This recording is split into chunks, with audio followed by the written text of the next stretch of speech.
Well, we're lucky enough to have the company tonight of one of the most popular players to have pulled on the red and blue jumper in the modern era. He played more than 230 games for the club between 1998 and 2008, kicking 95 goals, including at least one match winner against the Bulldogs, which was part of a fantastic compilation of the MFC's greatest ever goals, which was posted to YouTube this week. He was a member of the 2000 Grand Final side, a year in which he finished runner-up in the best and fairest. He was also an All-Australian in 2004 and made a life member of the club in 2007. Welcome to the Demonland podcast, Jeff White. Evening, how are you? Yeah, we're excellent. Yeah, we're great. So, Jeff, perhaps we can start on a topic that's in the news at the moment, and that's Neil Daniher's continuing battle with motor neurons disease.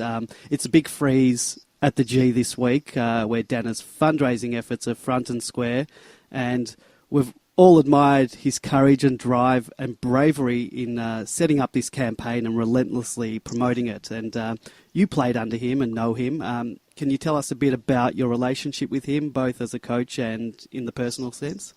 Well, it's obviously it's very. It's mixed emotions, I guess, from anyone that sort of knows Neil on a personal level, and in what he's doing for motor neuron disease is the way he was as a coach, as a leader, as a friend.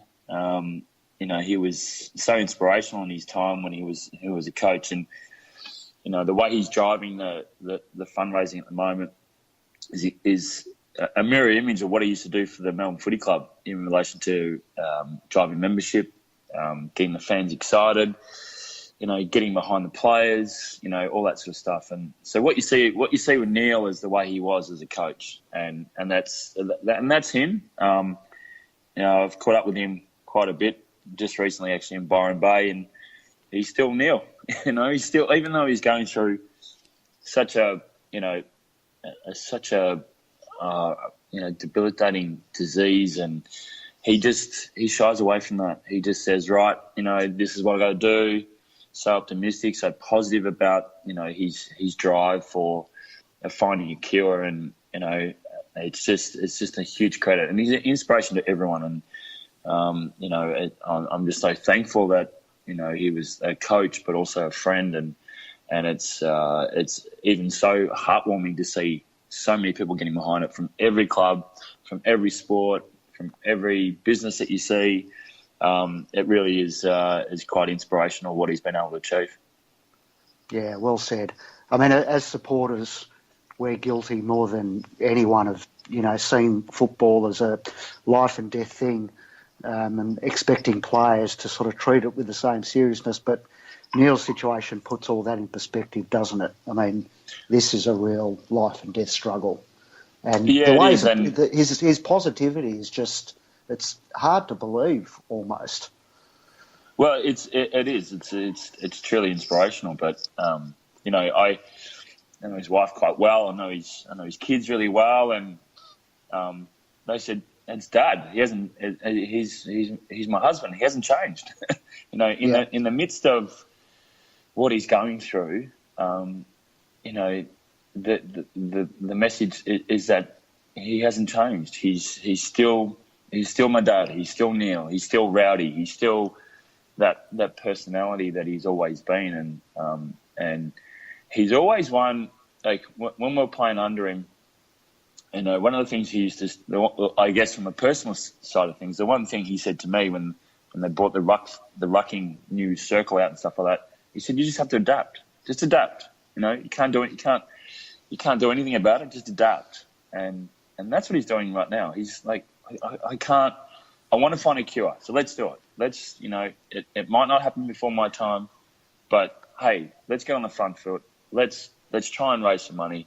Let's get people involved. Let's raise awareness for this debilitating disease, and let's do something about it. And he's proactive about it. And that's Neil. That's who he's always been. I mean, he was my assistant coach at Fremantle for 3 years, and then he was my head coach at Melbourne for 10 years. So I know Neil very, very well, and just to see what he's doing right now, aside from what he's going through personally, to see what he's able to achieve is phenomenal. It's unbelievable, and that is Neil, and he's absolute inspiration to everyone. It certainly is, and that's why it's so important that we all dig deep and help support Neil. And so Jeff, you played under Neil in the 2000 Grand Final, and the consensus is that you were one of the best players on the ground, at least as far as us Demons are concerned. What were what were the team's expectations going into that game? Considering Essendon's record, and how hard was it to cope with the loss? We were very confident. I mean, we had a great run. Yeah. We had an unbelievable run into the finals, and then we had a really good game against Carlton, and then we steamrolled North Melbourne, who beat us in the prelim in 1998. So we steamrolled them. So we were fine. We were full of confidence, and we thought we were a big shot. And the lead up to the week there was more pressure on them. And then James heard there was something, a bit of a family issue happened. I think one of his kids got sick. So we felt that the momentum was, we had a lot of momentum. They did too, but we felt we had momentum. We felt that more pressure was on them. And then when James is unfortunately, but we thought there was things sort of maybe going our way, but look, at the end of the day, they were just too good. I think they got us a bit in the second quarter. We just we struggled to get through. We tried to get out of our back half, and we just they just put the foot on the throat, and they're too good in the end. And look, it was obviously very disappointing. We were a proud bunch of kids. We had a really like Brad Green, Brucey missed the grand final, which is unfortunate. But while he was still young, I was still young. 𝗟𝗀𝗀𝘁 was still young. Jeff Farmer was still young. I mean, the list goes on, really. And we're disappointed, but you never take it for granted. We sort of thought, you start the pre-season in 2001 and go, well, we've got the team, we'll go again, And I look back now, and that was the only grand final I played in. So you just never take anything for granted. That's one thing that I took away from my career in the AFL, is that never take anything for granted. I left no stones unturned. I put everything out there as much as I could. But when it comes to that elusive grand final, I know the Demon supporters, me myself now a fan and a supporter, geez, I'd just love to see that, one of those red and blue jumpers holding that cup up one day, and so our motivation was that so many teams had tried before. It was our last premiership, 64. Mm-hmm. So a lot of teams had tried and never made it. So, that was a lot of motivation for us as well. Hey, we can write the record books here. We haven't won a premiership for so long. So many teams have tried. So many players have tried. But unfortunately it didn't go our way. But, what a week. It was an amazing week. Unbelievable. And, something you never forget. Did you think at the time, sort of your post-grand final, that you would win a flag, that it was just a matter of time with that list? Yeah, I thought so. Yeah. Well, you think about, look, I just named those players just then. A lot of talent. A lot of talent, yeah. I was 23. Wowie was 23. Ooze was 23. Jeff Farmer was 23. You go on. Brad Green was 18 or 19. Cameron Bruce was 18 or 19. And you think of those players. I mean, they're 250 game players, life members of the footy club.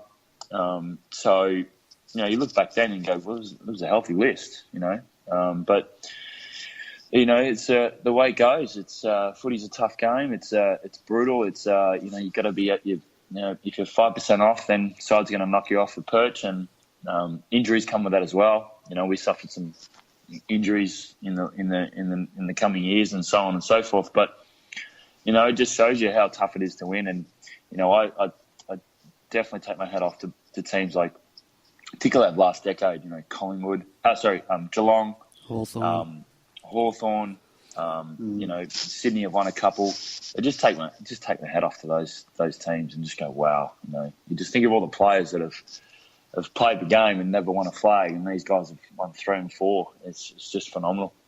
So you mentioned the talent that we have and we had then, and the Danaher years were very topsy-turvy, 1 year up, 1 year down. Did the team underachieve, or was it just bad luck, injuries and the like? I thought we achieved a lot. We obviously wanted to win a flag. We achieved finals. We consistently got there. When I think 04, 05, 06 we made the finals. Yeah. Off the back of 98, 2000 and 2002. But I still look back and people say, what was the year? And I personally think that 98 was our best year. It was back in the old system, back of the old top 8 system. But, you look at, we played Adelaide the first game. I think we beat them by 42 points. Yeah. We played St Kilda, who played off in the flag the year before. We beat them by 53 points. I thought we were flying. I thought we just had, I reckon we had decided in 98 to win it. And we come up against North Melbourne. They beat us by, I think it was 12. I can't remember. Yeah, something like that. Wasn't that much in the prelim, but yep. It was 2 goals. And Adelaide eventually went on and won the flag. Yeah. So, I thought 98 was our best chance, definitely. 2004 we were halfway. I think with about 4 or 5 rounds to go, we're on top of the ladder. Round and we fell away, and we lost the last 5. Yeah. Yeah. So. And 2005 was, we lost the final against Essendon, and then 2006 good final, and then we got beaten by Freo and made the travel. So, yeah, look, like I said, you never take anything for granted and stuff like that. You live in the moment, and just so grateful to play for such a wonderful club and play finals. It was that's what you play footy for. You mentioned playing alongside the Wizard. You also played alongside David Neitz, David Schwartz, some very talented players at the club. Who is the best of those? Who was your best teammate? Put you on the spot. You have put me on the spot. Oh, look, I sort of, I talk about it now with my son. It's quite funny. He's 10 years of age, Kalani, and he's loves his footy. And when he first got the footy card of Jack Varney, he called him Jack Finney, and it's sort of stuck now. And I've known Jack since he was 7 years of age. Because I played with Todd, and Kalani's sort of like, what? You played with Jack's dad? Like it's a bit of an eye opener for him. But I look at players that I spent a lot of time with, obviously, and I live with Nita.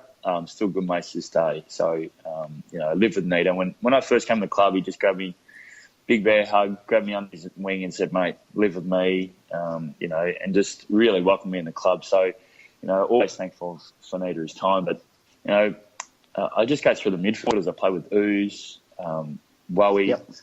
Stephen Powell, Todd Varney, just Guy Rugani, guys who come. Oh, have we lost you, Jeff? I've lost. Hello? Might have just... I can see I'm still connected, but I think we've just lost connection for a sec. We'll wait to see whether Jeff comes back, but so far, very interesting interview. Yeah. He played... they were a good team. He's right, the 98, and 2000. So I'm just bringing him back on. The call failed, so we'll see if we can get him back. But yeah, there was a number of very good footballers in that team that he played with. So it'll be interesting to hear what he has to say. Still connecting. We'll cut this out of the of the final product. But yeah, I mean, while we're just waiting. Oh, now it's ringing.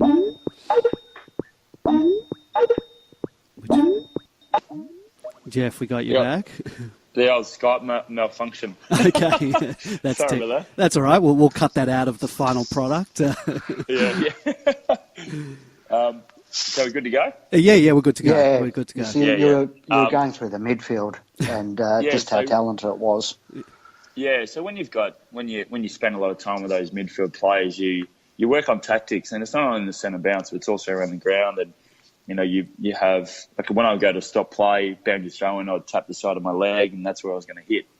So you develop that sort of camaraderie and that sort of chemistry amongst your teammates. So that's where it was great to play with, like, Gary Lyon, Jim Steins, Brett Lovett, Glenn Lovett. The list goes on. The list goes on of all those greats of the game. Stephen Tingay, and Anthony Ingerson, and the McDonald brothers and all that sort of stuff. But then I just narrow it down to my midfield sort of core guys that I play with. James McDonald was great in the middle as well. Yeah. And so that's where I really developed a strong chemistry. And,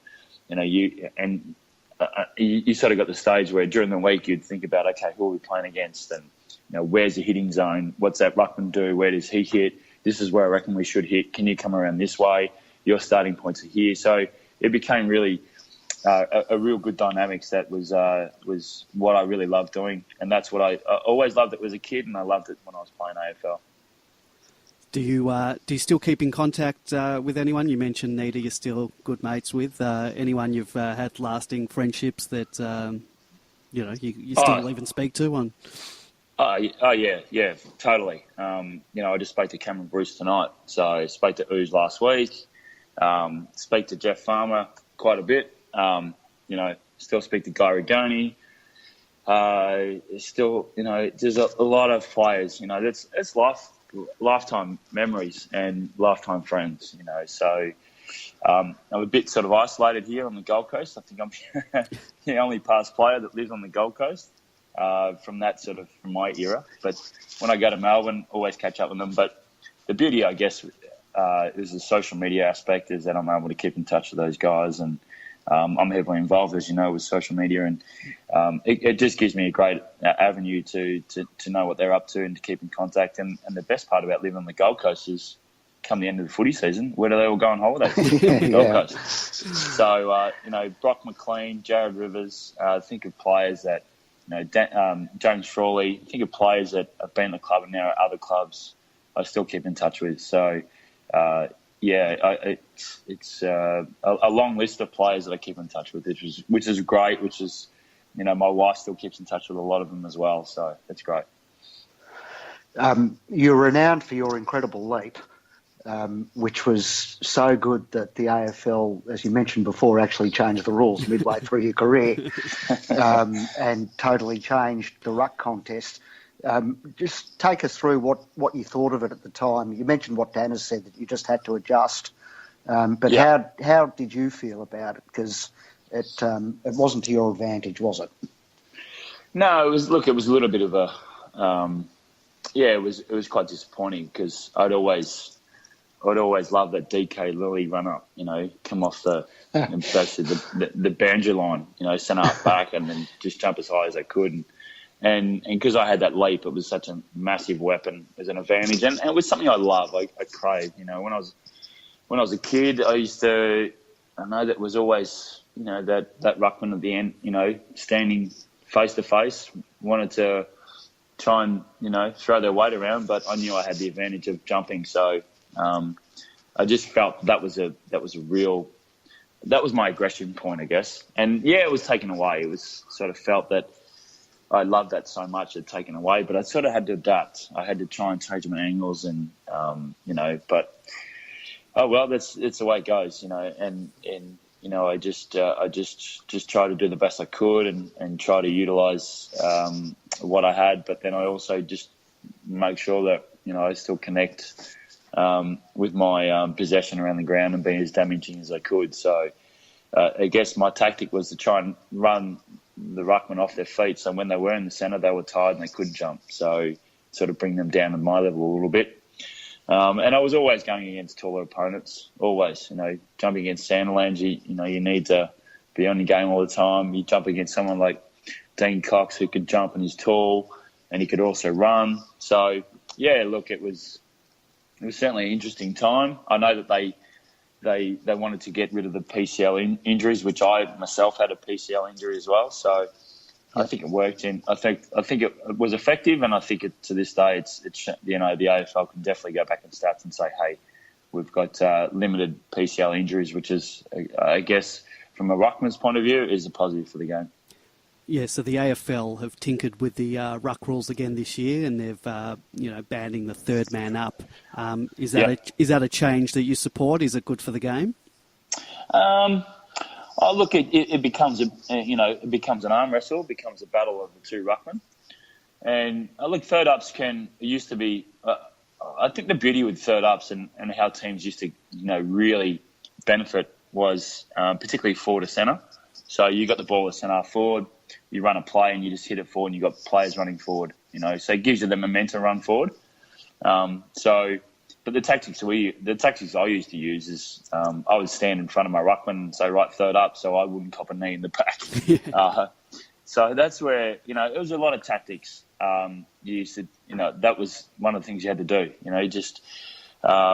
Try and I guess protect yourself, because it is as soon as that ball goes in the air and your eyes are for that ball, you're trying to reach for that ball at its highest peak.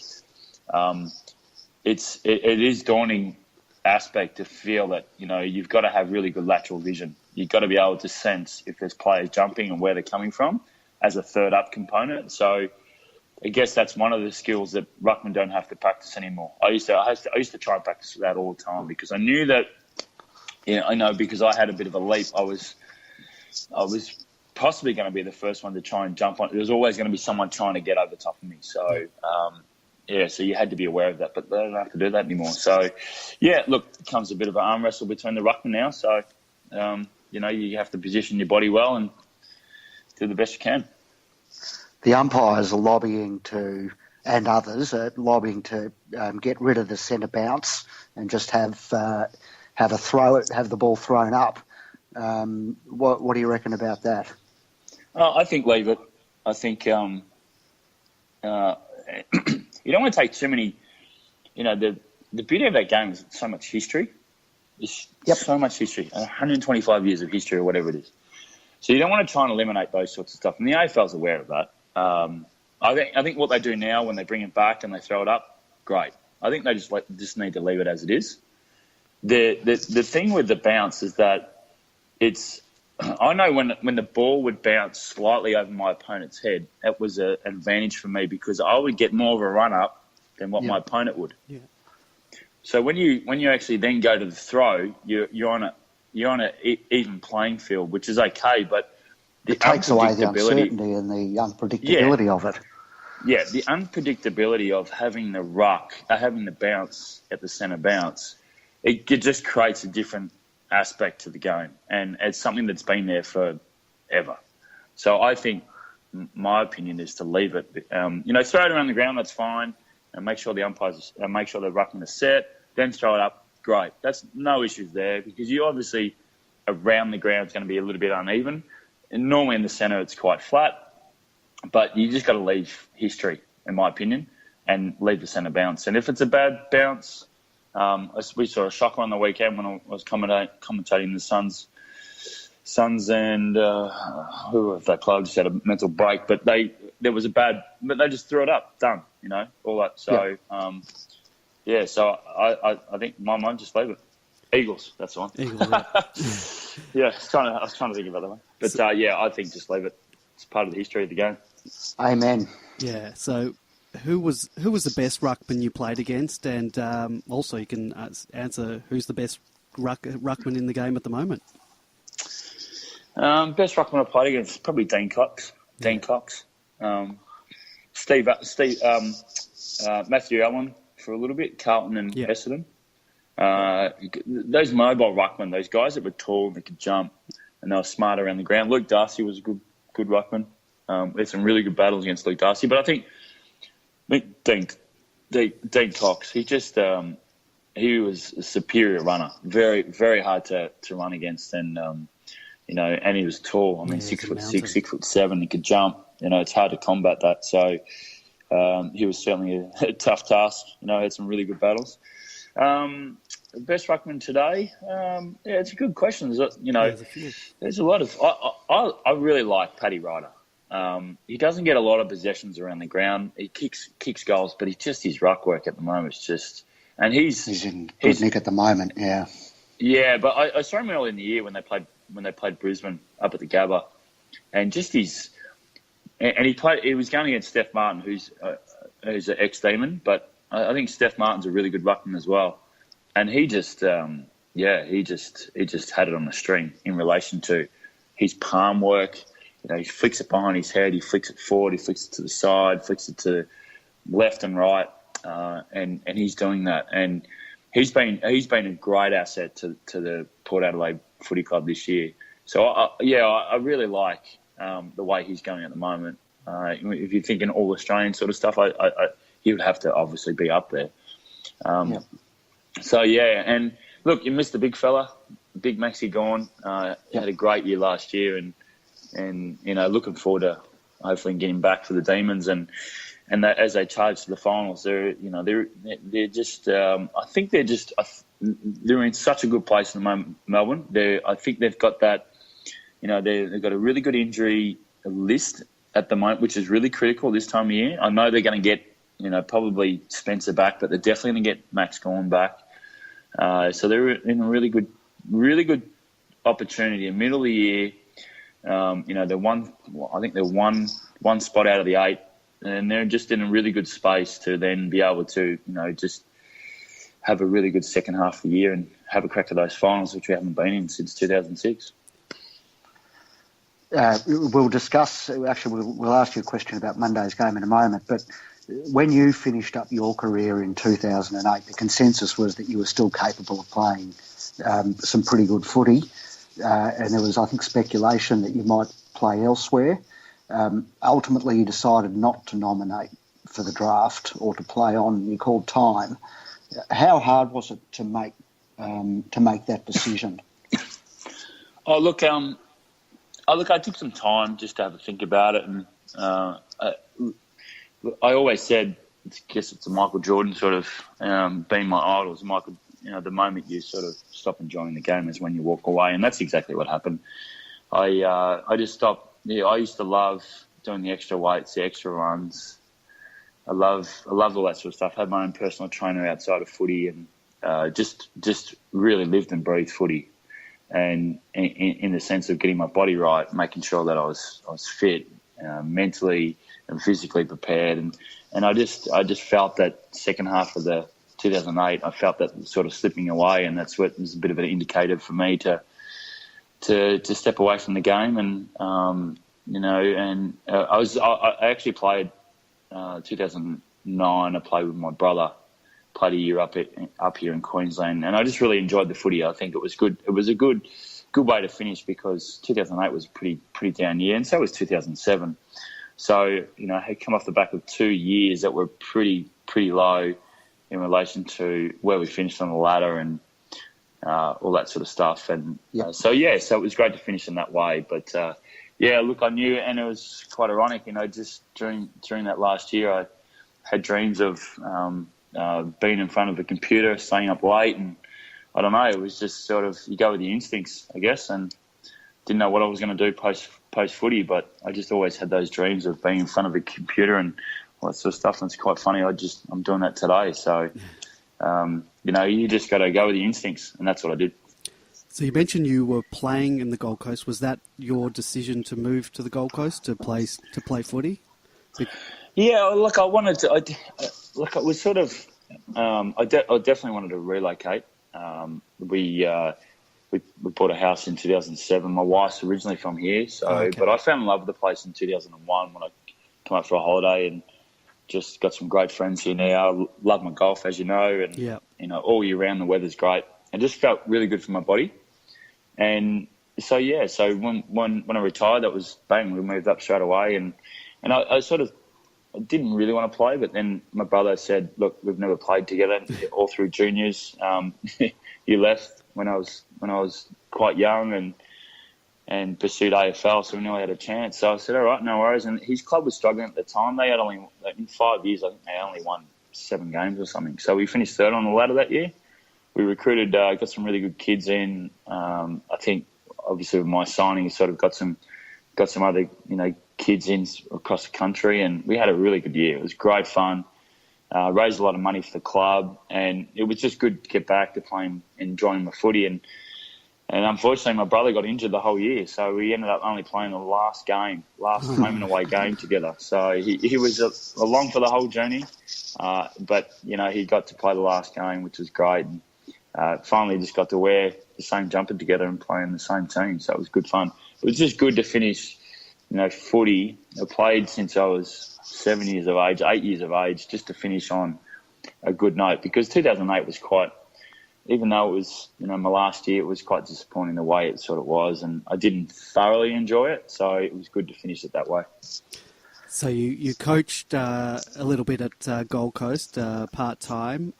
Did you enjoy coaching, and is it something you're still interested in doing? Not interested in doing, no. I love giving advice. Yeah. I love particularly coaching, like the ruck sort of stuff. But yeah, it was okay. Like when I moved up, Guy McKenna said, "Look, we've got all these ruckmen. We want you to, can you come and help me?" And I said, "Yeah, no worries. It's only a part-time role." So did the under-18s, did the reserves, and then did 2 years of the AFL. But just the demand became a bit too intensive, and because I was only part-time, I couldn't offer more time to them because of my commitments outside of that role. And so at the end, I just said, look, it's not something that I want to do. And playing footy, as much as I love playing, I never watched games. I never watched the footy show. I never watched other games. I just focused in sort of my area. And I don't know, I just always had the aspirations to helping people, to solving problems, to all that sort of stuff. I never really had aspirations to being a coach. And I've always said, if you want to be an AFL coach or an assistant coach, the best place to be is in Melbourne. And I wanted to live on the Gold Coast. So it was never an aspiration of mine, but I still love giving advice. I'm still good friends with Zach Smith at Geelong. Speak to Zachy quite a bit. Love giving him tips, advice. I watch some of his games. Tommy Hickey, he was involved with the Suns now is at St Kilda. I love giving him tips as well, and I just love just helping out. I mean, the game, the rucking, and the actual the science of it, I guess, if you want to use that word, it hasn't really changed, and it hasn't changed over so many years. I guess it's become more of a running game, but in the position and trying to hit that ball at its highest point and trying to push it down to your ruck rovers and your rovers and so on and so forth, it hasn't changed. So I just love having that advice and sharing my knowledge with other players. Good stuff. You mentioned a short time ago dreaming about sitting in front of the computer. Tell us a bit about your new business venture, Post High, which are portable goalposts that are easy to set up and pack down, obviously great for kids. What was the inspiration behind it? How did that come about? Well, it just come about through my son. So I think a lot of your listeners will be able to relate to this, but we were just on a family holiday a couple of years ago, April 2015, and we were kicking some goals with some trees. And you think about what you used to do when I was young. The kid across the road, he had 2 trees in his house, in his front yard, and we didn't have any trees. So I convinced my mum to go down to the pot plant place, get 4 plants and put them in the front of our nature strip so I could have 4 goalposts. So I always had that entrepreneurial sort of stuff when I was a kid, always had that. And so anyway, so my son said, look, and it started raining, and he said, can we go to the sports store and buy some AFL goalposts? And it sort of dawned on me that there was nothing, you can't buy any goalposts. So then we went to Auskick, and they're using the javelin poles, and I thought, well, this is a bit of a safety concern. Yeah. And so one of my twins had one of those lightsabers that retract out that you flick, and I thought 2 and 2. So got some gym, got some rubber mat from my wife's gym, got 4 lightsabers, put some Velcro together, lit up the lights, and showed my kids, and they loved it. I said, right, that's what I'm going to do. So it was a long process. Still to this day, it's a long process. I had to find manufacturers in China and an engineer and, put everything together. And we launched... And persuade 𝗟𝗶𝘀𝘁𝗃 to support you too. Well, actually, it wasn't a persuasion. Actually, I had a meeting with him this morning. We catch up quite regularly, which is quite fun. And, we're just reminiscing about that time. And I presented to him the idea in August 2015, and he loved it. He said, me and Nathan, we used to use this light pole in a bin. And anyway, 3 months later, he rang me and he said, look, I don't know where you're positioned with Post High. I love the products. Can I be involved in some capacity? And it was just mind-blowing. I mean, he's been a good friend of mine for a while, a really good relationship with regards to MBA and entrepreneurial sort of stuff and business mind, and apart from the footy. And, I just couldn't believe it. I said, you don't have to twist my arm, mate, you're in. So it's just him and I. I've got a graphic designer, I've got a tech advisor who have been unbelievable and inspirational in doing this project as well. They've done it off their own back. And so we successfully launched the AFL product, retractable post, in December last year. And it's been great. It's been well received. It's been really, and since then, and we've always had it in mind, but we've got other sports that have adapted to it. So they basically add on. So soccer, rugby, tennis, badminton, volleyball, and t-ball. And we've got some other great sports coming as well. And along with that, we've got we're just building at the moment a Bluetooth connectivity, so you can change the colours. So great. All those Demons fans out there can have red and blue post all changed to their app. So it's an exciting project. It's been well received. I'm really excited about it. Long way to go, but the future looks bright, and we just can't wait to just keep sort of sending them out and seeing kids setting them up in the beach, at the park, front yard, wherever. Is this available to the public now? Yep. So we've got limited stock at the moment. We're nearly running out. So just posthigh.com.au. So we've got our AFL set up. It's delivered within 3 or 4 days. Comes out of our Brisbane warehouse. Yep. But we're about to go into productions again, which will include AFL, obviously, but soccer and rugby as well. So we're really excited about adding those two new sports on top of what we've got. How much does it cost? So $189 and includes the post, includes the backpack, includes the footy, includes the footy pump, all inclusive, all that sort of stuff. And our next production run is going to include the posts. So we're sort of fine tuning things and making sure we to get it right. It's going to have some great features for the next one, and including the Bluetooth connectivity as well. So so it's really exciting. I love it. I love doing it. Work on it every day, and it's a lot of fun. You're spoiling kids' imagination because, as you mentioned, sort of with Gary and with yourself, every single footy fan has had to create their own goalposts at some point in time and assess their street and line up trees. Put down a couple of jumpers. Put down jumpers, bins. Yeah, they're still, we still love the imagination. I mean, there's some of the photos.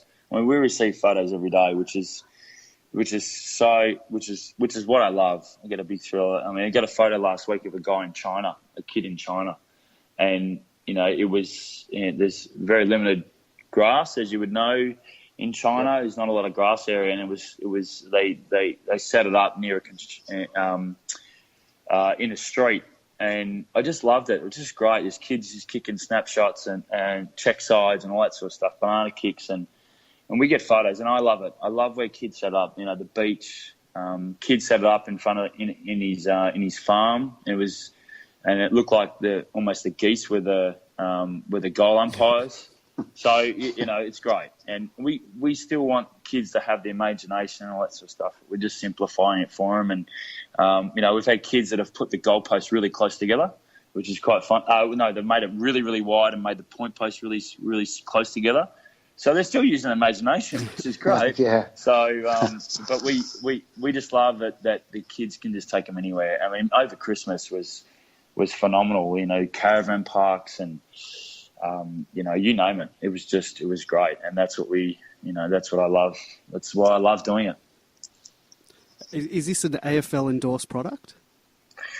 Not as yet. Are you trying to get that? But certainly, the AFL are very interested in the product. We've had a lot of discussions with them. So we're constantly in talks. We're constantly in talks with retailers. Retailers have expressed a lot of interest. So it's good. We just keep the negotiations and talkings going. Yeah, but we love what we've developed, and we feel that we can get it better and better. It's going to evolve, and we just keep pushing it out there. And our goal is to reach as many kids, not only Australia but worldwide. We've got really good targets that we want to set, and we're just pushing that as much as we can. Amazing. So yeah, good luck with it. Yeah, great. Yeah. Wish you all the best with that. Thanks, guys. You talked about just quickly. You talked about your son a short time ago. We've got a Billy Stretch, Jack Varney, Joel Smith, all playing at the for the D's at the moment. How far off are we seeing a white junior? He loves his footy. He actually just won the high jump last week at school, so he's in this. So he can jump. He's a good football player. Definitely say he's better than what I was when I was that age. He's a very, very gifted footballer. He's good at golf. Anything he picks up, he's good at basketball. He's very sport orientated. But yeah, we haven't pushed him into it. He started playing. He plays at the Surfers Paradise Demons actually. So he wears the red and blue. Yes, I know the ground. Yes, so it's just around the corner from us. So he loves playing with his mates, and he's pretty good at it, and he's going to be tall. I think he's going to be at least 6'7" the way he's going at the moment. I mean, I'm not short, and my wife's quite tall as well. Yeah. So look, if he pursues it, he will. He loves the sport, so we'll just see what happens. I saw a photo of a side-by-side comparison of you and him kicking, and he's got the exact same kicking style as you. Yeah, well, my wife took some photos of him on the weekend, and we did another comparison, and it looked quite funny. So when he wears red and blue, it's pretty easy to make the comparison. So is it on the Gold Coast? Are the opportunities to sort of make it into the AFL? Is it better to be in Victoria for that type of thing down the track? I think with the introduction now of these the Gold Coast, like the Gold Coast Academy, the GWS Academy and stuff like that. I don't know how that relates in relation to the father-son. So I know Dunkley went through that process a couple of years ago, and instead of going to Sydney, he was in the Sydney Academy, then ended up going to the Bulldogs or something like that. But look, it's Auskick's massive. It is massive on the Gold Coast. No doubt it's big, and the sign-up, the sign-ups for Victoria, Tassie, South Australia and Perth. Besides that, I can only see it firsthand, and it's massive, and it's so much bigger than NRL, this is the heartland, of NRL league, and the participation rate at school and stuff like that is mind blowing. Even B. Durbridge, the pro surfer, his daughter, she plays Auskick, and he's a lovely guy, and he just said that she gets a ball, she gets a backpack, she plays it after school. Robbie McEwen, he's at our school as well. I think his kids play Auskick, so it's accommodating, and because of the female participation, I mean, even at Surfers Paradise Demons, I was talking to some of the coaches, and they said that, look, we've had to put more coaches on because we open up the applications for women, and it's just gone through the roof. So AFL is very healthy in Southeast Queensland. There's no question about that. And the path and avenues to AFL, you got the Gold Coast Suns Academy, and so it's very healthy.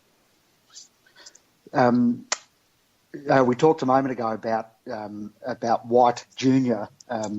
Playing for the MFC one day. Is there any chance he'll be playing alongside Farmer Jr., who we're also led to believe is showing quite a bit of talent as a junior?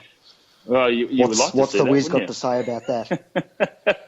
Well, the Wiz is pretty quiet. He's always quick to just continue the banter that we always used to have. Right. So look, I haven't seen his son. I don't know where he's at, but I think that's no doubt. Toddy Varney must pinch himself every Saturday afternoon, seeing Jack run out and look, if that ever happens, it'll be a great thrill. If it doesn't, it doesn't. But I love watching my son play footy, and if that progresses into the AFL, then I'll keep watching him and keep supporting him. And it'd be great to have that sort of legacy, I guess. And a true thing I said to him when he started playing footy last year. I said, mate, you should have your own number. You should. What number do you want? And he goes, oh no, I want 34. And I said, well, why do you want that? He said, well, that's our number. And I didn't know what to say. I said, well, that's awesome. I said, well, how did you come up with that? And he said, well, Steph Curry, him and his dad have the same number, so we're going to have the same number. And I just almost fell at crying. It was just great. So he wears a 34 in Demons, and I think if that ever was to happen, I'll probably cry. Yeah, we probably would too. So look, we'll see what happens. But I'm not pushing him. I just love watching him play. He plays footy. He's really good at athletics as well. So that's a good. He just loves any sport. Yep. All right. Well, thank you very, very much for your time tonight, Jeff. I know we kept you a bit longer than I said, but that's fine. That's fine. No, always love having a chat, particularly podcasts and stuff like that. But I know a lot of Demon supporters listen to this, and I know when I was playing footy, I loved listening to where former players were. So hopefully, your listeners are able to get a bit of insight on what I'm doing post footy. As we mentioned in the intro, somebody actually put a compilation up on YouTube this week of 50 great MFC goals, and your match winner against the Bulldogs is part of that. So you can jump on YouTube and have a look and re-celebrate it again. It was a good kick. Yeah. No, it was that was certainly a great night. I think someone posted on Twitter a GIF of Neil Danaher running down, which is just unbelievable, fantastic. Yeah. So, look, that was a sensational night. That it was one. Obviously, I'll never forget. Awesome. Well, once again, thank you so much for your time. No worries. Well, when great talking to you, Jeff. So you guys cut it up and then you upload it, or is that live? I'll upload. Yeah. I'll upload. I'll send you a link. I'll send you a link on Twitter.